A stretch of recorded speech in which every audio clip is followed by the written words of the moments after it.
being a director of this school for years, I always ask the students how they made that decision.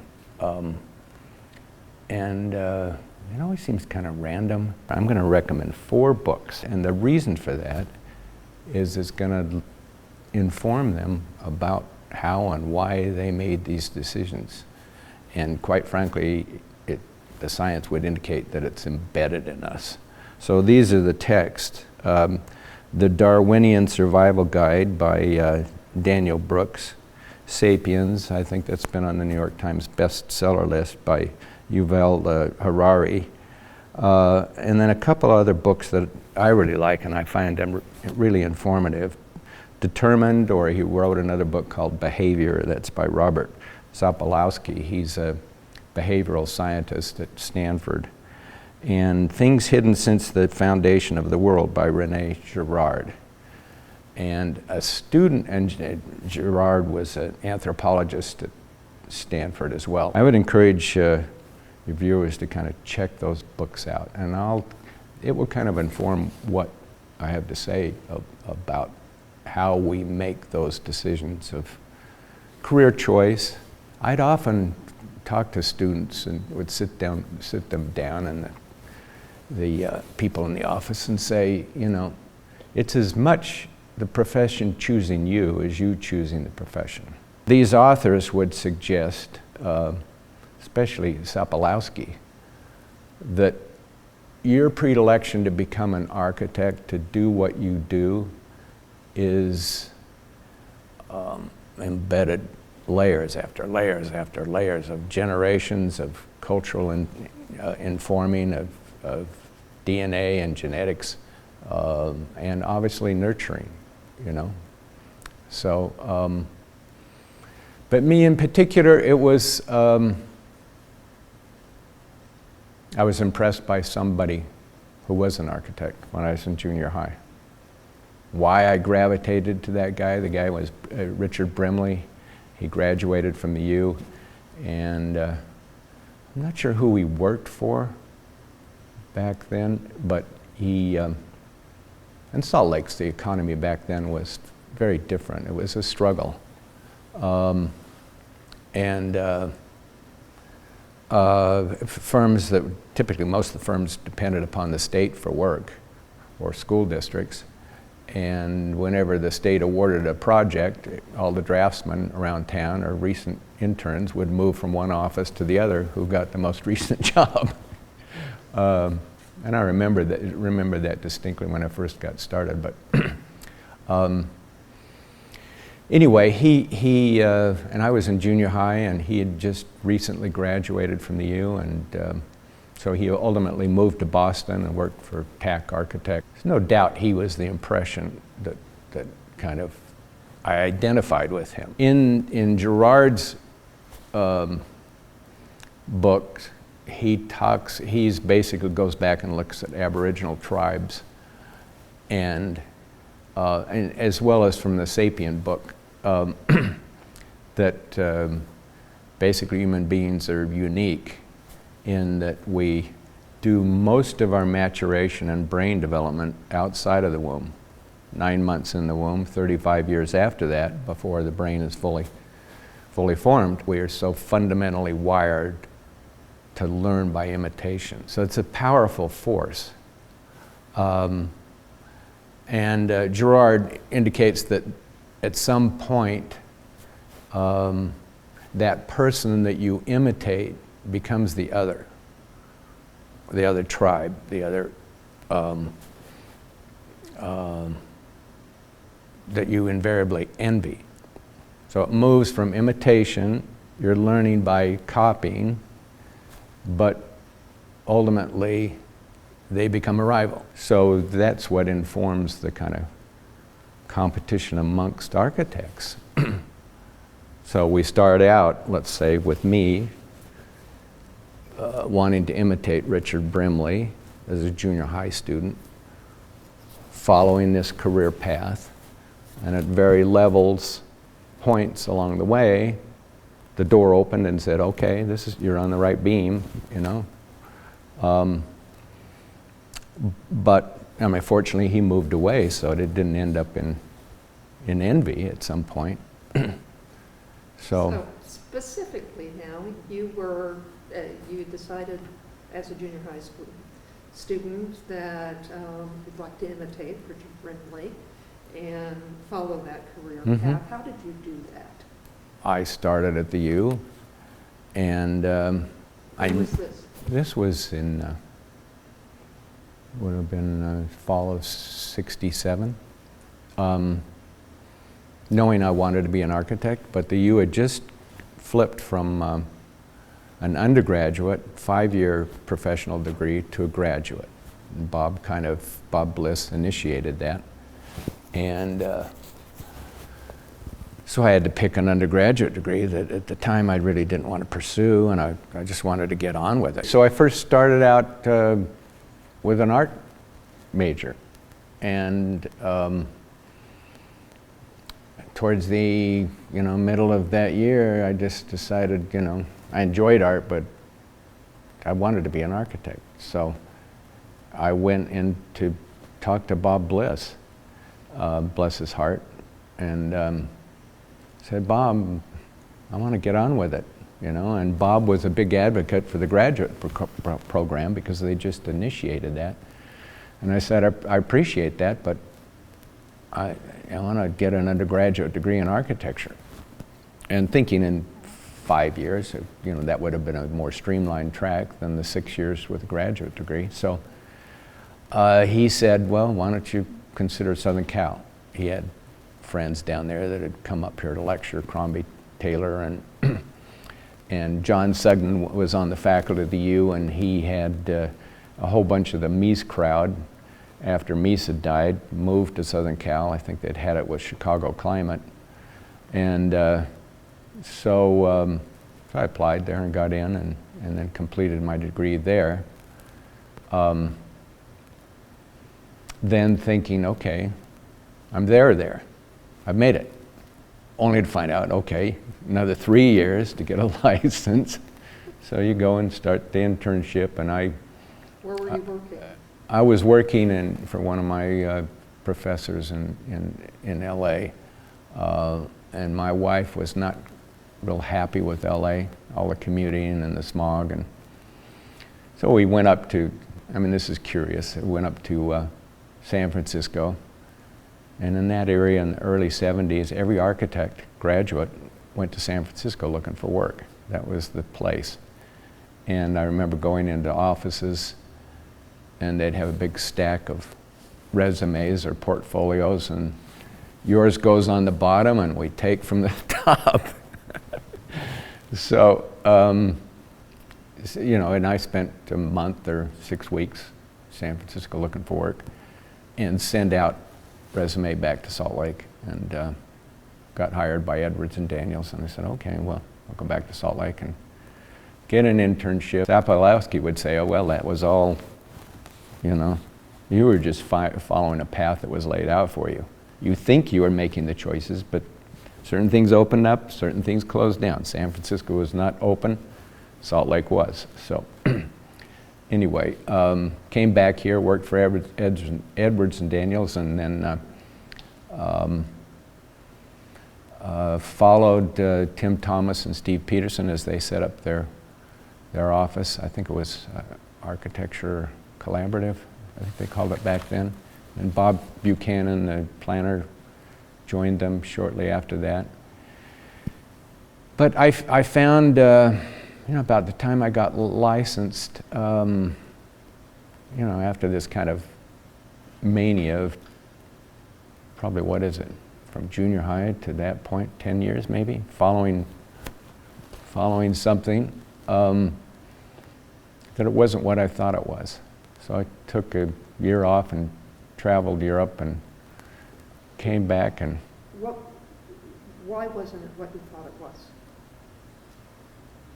I think the creative aspect was not what I thought it was going to be. It's very particularly on the ground level. Yeah, on the ground level, you're basically cranking out things and cranking out drawings and construction documents and learning how to put buildings together. And especially at that age, I was very much anxious to get on with it, only to find out, boom, I'd gone through school, gotten licensed. Now there's this, oh, well, you're not going to be there for another 15 years. And I just found that discouraging. So I thought, well, I just need to take some time off and assess, and went to Europe and, you know, did the pilgrimage looking at all Le Corbusier's buildings, and came back and decided I wanted to go back into art. So I started a studio over in Guthrie Bike, and I thought, well, I could use my undergraduate degree, professional degree in architecture, as a precursor to get an MFA degree, only to find out I had to build up all sorts of studio hours. This is kind of a circuitous path, I must say. But as I look at a lot of the younger architects and students, they all go through this kind of re-examination, wondering, uncertainty about the discipline.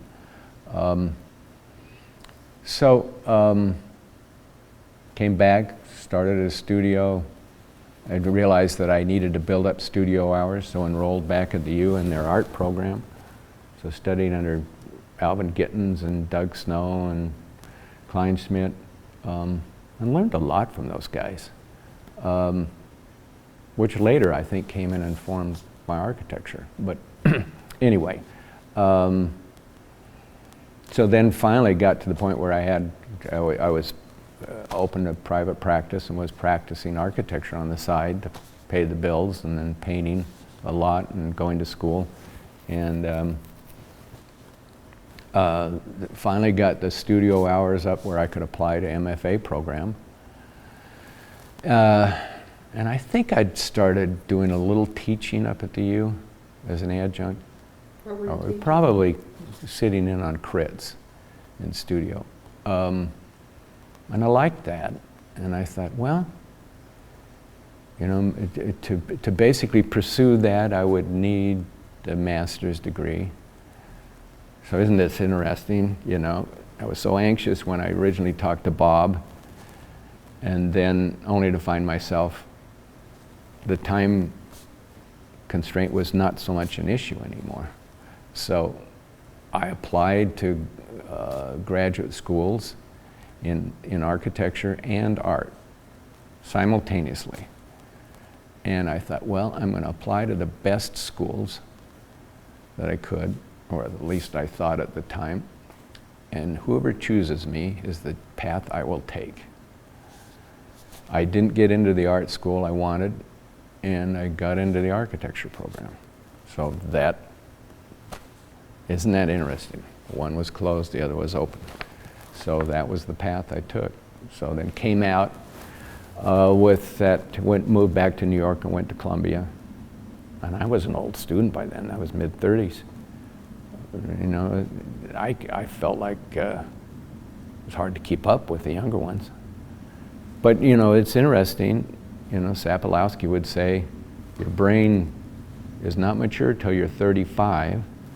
So maybe at 35 is when you really start understanding who you are, or who you were meant to be. And before that, you're responding to mentors, you know, people trying to guide you, but are you truly thinking for yourself, or you're trying to please them to some degree, or through imitation, you know. It was a great experience. I learned a lot more about architecture than I did as an undergraduate, and maybe that was a product of maturity, you know, taking it more seriously than an undergraduate would.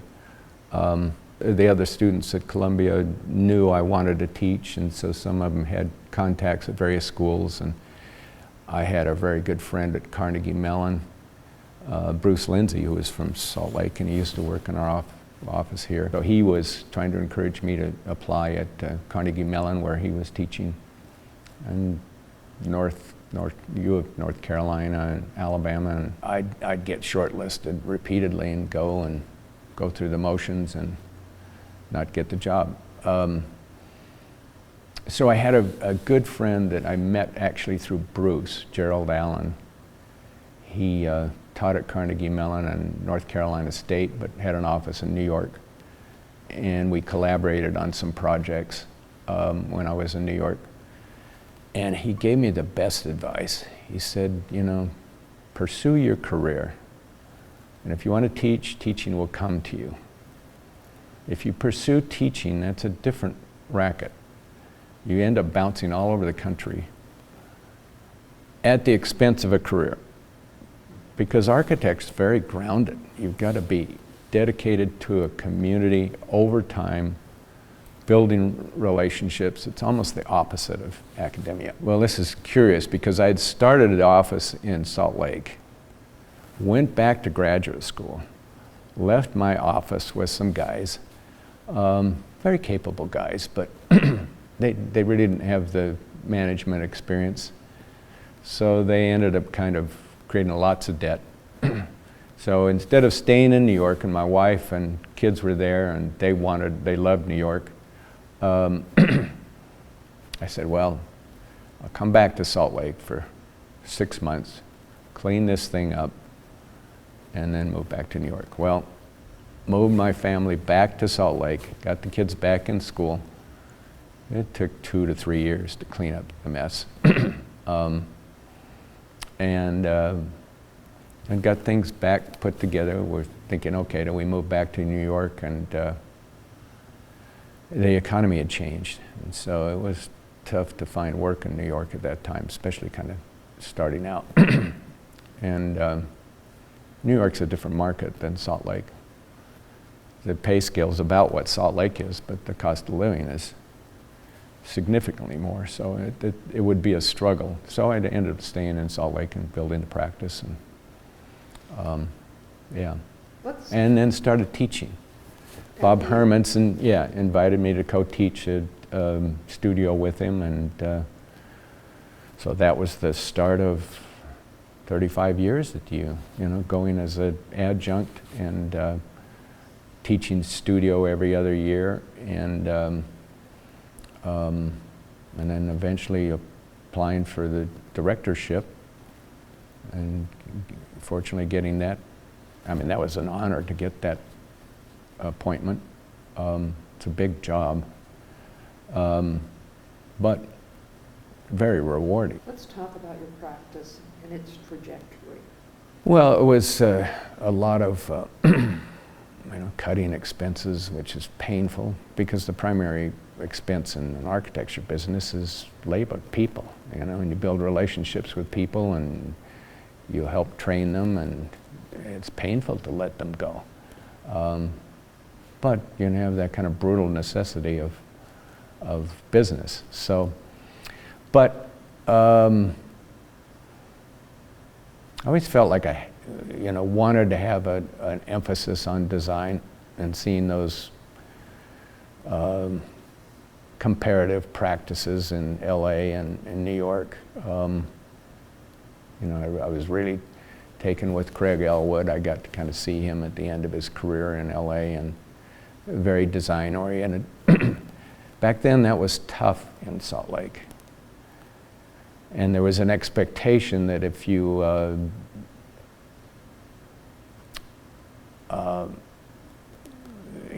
this was the beginning of the quality-based selection that the AIA promoted, which basically said if you let's reward future projects to somebody who has a portfolio of 25 fire stations. Well, it's tough to break into that. So, and it really kind of championed those who had national practices, which is people where the the architectural media centers were, New York and LA and Chicago maybe. So that was tough. So I thought that the kind of prescription for survival was to get some kind of bread and butter clients. So we started off much like FFKR did with grocery stores. They were doing America stores, and We started off with Smith's that became Kroger. They've been very loyal to us, paid the bills, and then afforded, I mean, that was the idea. We get a kind of fundamental client and service them, and then that affords you to kind of pursue more speculative design-oriented work. That was the kind of business model. And I think that worked, yeah, to some degree as I look back on it. Although I think you tend to get stigmatized by the kind of work you do, which is okay. I mean, I always felt like if somebody coming into the office doesn't appreciate the engine that drives this place, then this is maybe not for you. So it's curious to see. And that's always the case in young practitioners. They were just like I was, wanting more out of the profession, not realizing that it's a business and you've got to tend to that aspect or you won't survive. With the AIA's promotion of quality-based selection in Utah, that had an interesting kind of dynamic. It almost overnight forced the local architects to team up with national firms who brought the portfolio. And that's still going on to this day, yeah.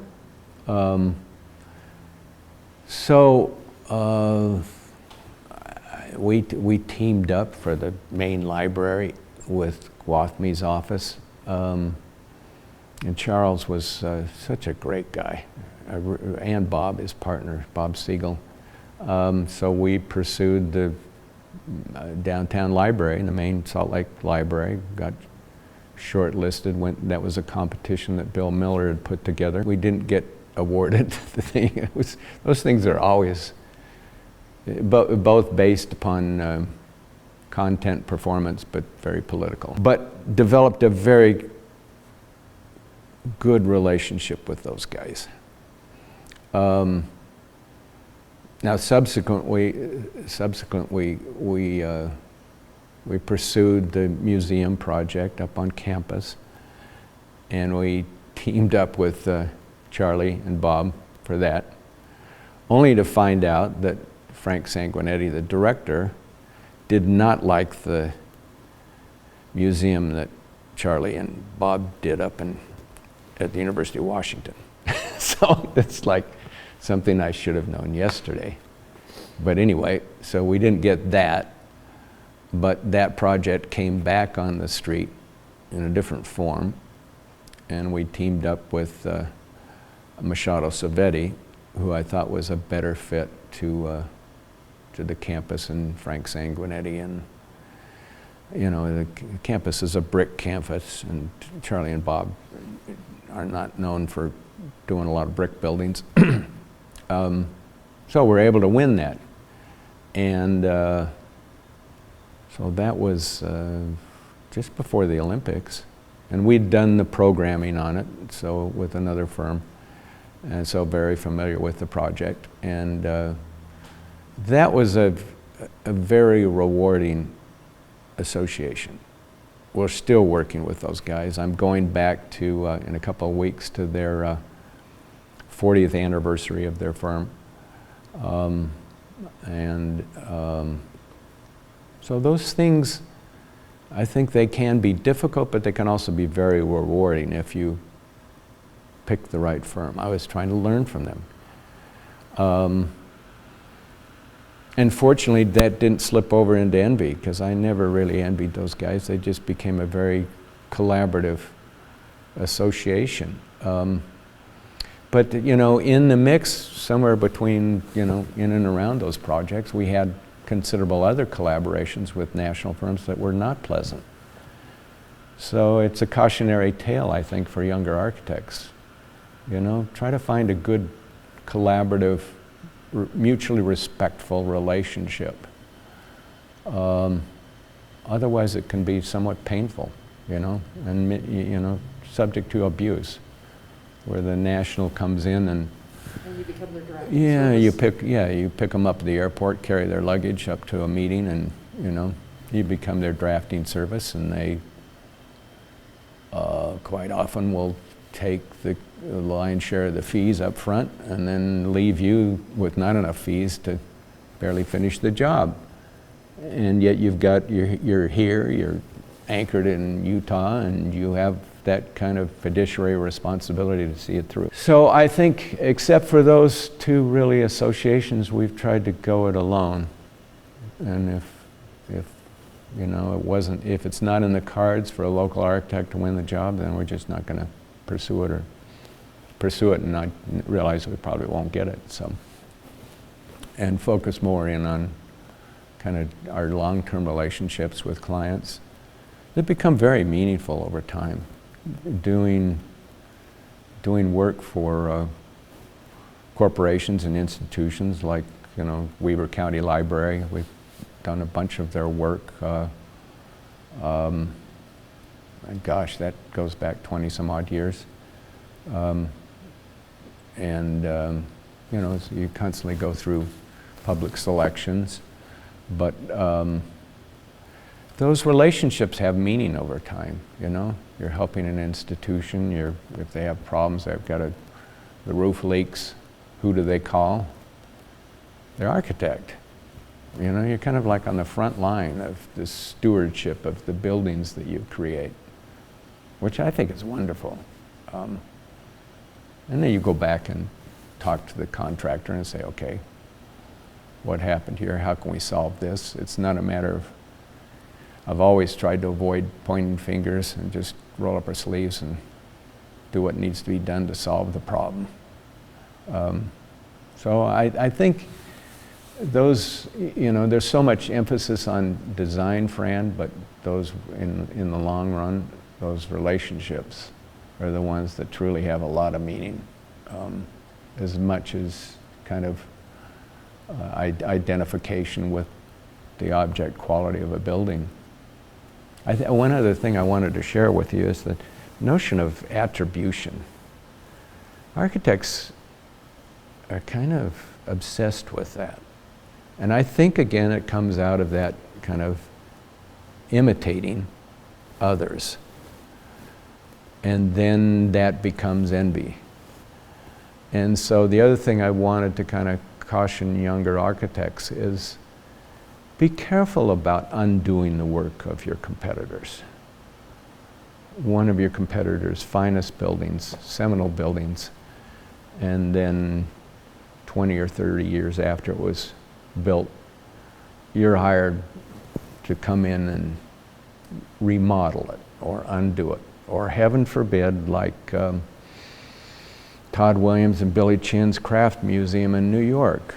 And MoMA comes in and tears that thing down. It was a beautiful building.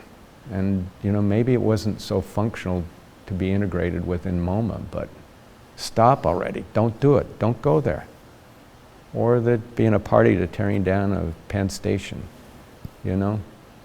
So we're seeing a lot of that in Salt Lake right now because of, you know, the market for housing is just so robust. And so, you know, if you leave for 6 months and come back, you barely recognize the place. So it's just a cautionary note to architects. Be careful about what's motivating you to undo the work of other architects. And you're not only just undoing their work, you're undoing the memory of everybody who lives in a place, you know? So be careful, be cautious. And don't be afraid to not do it. Well, obviously, it's the tools that have changed so much. I don't think the buildings per se have necessarily changed. I mean, that's the interesting thing about architecture. We're always projecting into the future, but we've got this tradition and the inertia of how to build and that knowledge base. And it's like taking this ocean liner and just trying to steer it a different direction. But the tools have radically changed. So we're moving from drafting stations and with the Mies education at Southern Cal, it was doing rapidograph pens on Strathmore board, you know, and those pens never flowed well. And so you're trying to keep the thing flowing as you're drawing, and invariably you'd lose some ink onto that Strathmore board and have to start over. And I look back on that, Fran, and this is a little bit of divergence, but why did Mies put people through that? And building these models, you know, so we do these clear span exhibition halls like the one in Chicago, with brass trusses, and Alfred Caldwell would find the little brass shapes that replicated the Y-flange beams. So they were just meticulous. And you'd build these jigs and then set the brass, and you'd cut the brass and set it there and solder it. And then you'd move to the next joint and go to solder that, and the heat from that solder would go back to the previous joint and pop it. So you're just going. And I'm thinking, why did he put students through that? And I look back on it, and it was discipline. There was this kind of correlation between discipline and stick-to-itiveness and a sense of aspirations towards perfection that he was trying to convey through his surrogates, because he'd passed away by then. But anyway, so everything was kind of analog based, and came back to Salt Lake, and everybody was drafting and perfecting your lettering. And you could go from table to table and identify who had drawn what based upon their lettering, which is very interesting. A real correlation between the hand and the work, which I think had a lot of meaning. I mean, there's some correlation between understanding space and drawing with your hand, and some sort of subliminal connection between the craft of drawing and the craft of building. That is lost. I think there's no doubt that that's lost. So then I think later 90s, well, mid 80s, we were getting into kind of standalone little computers, and a lot of the offices in Salt Lake, Scott Lewin and Browning and Edwards and Daniels as well, were investing in mainframe, very expensive computers, which was a big investment for those firms. And it was a gamble that this is the, but there was this kind of sense that you either get on board or you get left behind. But the young firms like ours back then, it was, heck, I couldn't afford a big mainframe, so we opted for the standalone computers, you know, desktop computers.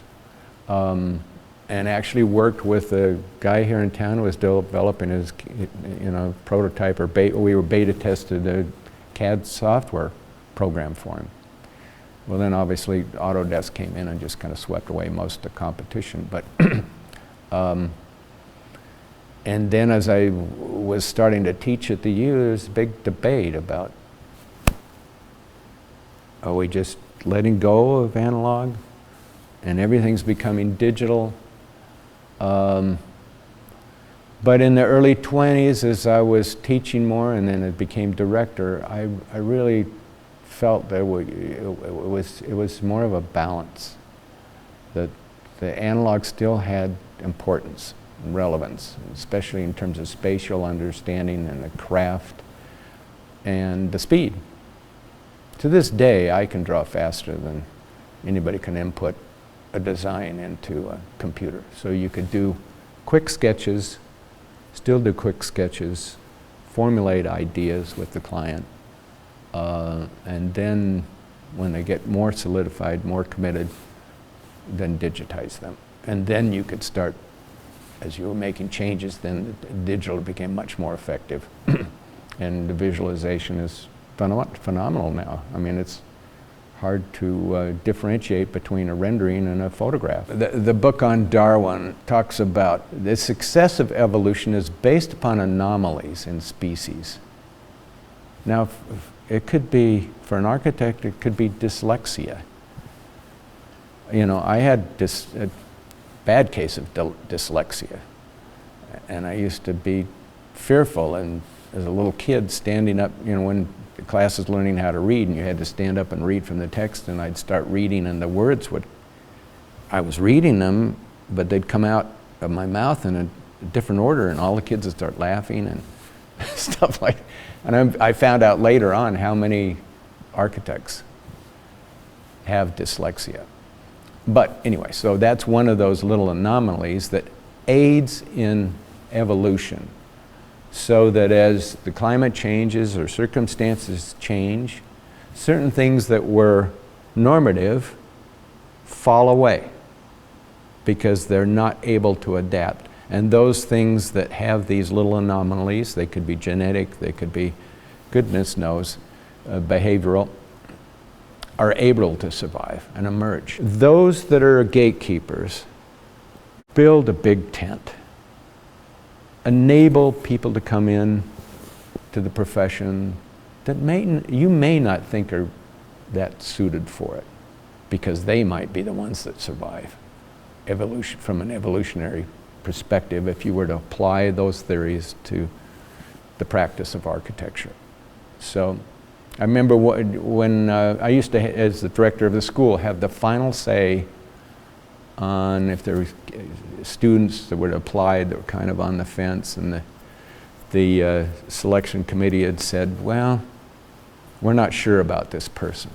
Or I'd go back in and look at some of the people they'd rejected and just see if I could see a kernel of possibility. Not with an understanding of evolution. Back then it was just saying, you know, it's a big tent, and I see it in the practice. Some people that were star students would come into practice and struggle. And others that were, you know, the educational process was not for them, would flourish. So I would always argue, it's a big tent. Let's just, when in doubt, bring them in and see if they get through the next threshold, you know. I think one of the most rewarding things, besides the association with clients over time for young architects, is mentoring others. There's always a new group coming on right behind you. We always have that responsibility to the next, those coming along behind, to share. It's hard. Architecture's hard, you know, and we talked about the maturation of the brain at 35. They're constantly learning. And then you get to a point where you're forgetting while you're learning. Getting back to Sapolowski, I suppose I was meant to be an architect, but it just feels good, you know, feels rewarding. And I looked at it as kind of as I was winding down my career to spend more time doing art and getting back into that. But I loved the association with people, you know, and you don't have that so much. Art is a solitary thing in the studio. I suppose it's like writing, same sort of thing. It's a kind of an introspective proposition. And I love the kind of team building and collaboration and sense of bringing the community galvanized around some concrete objective.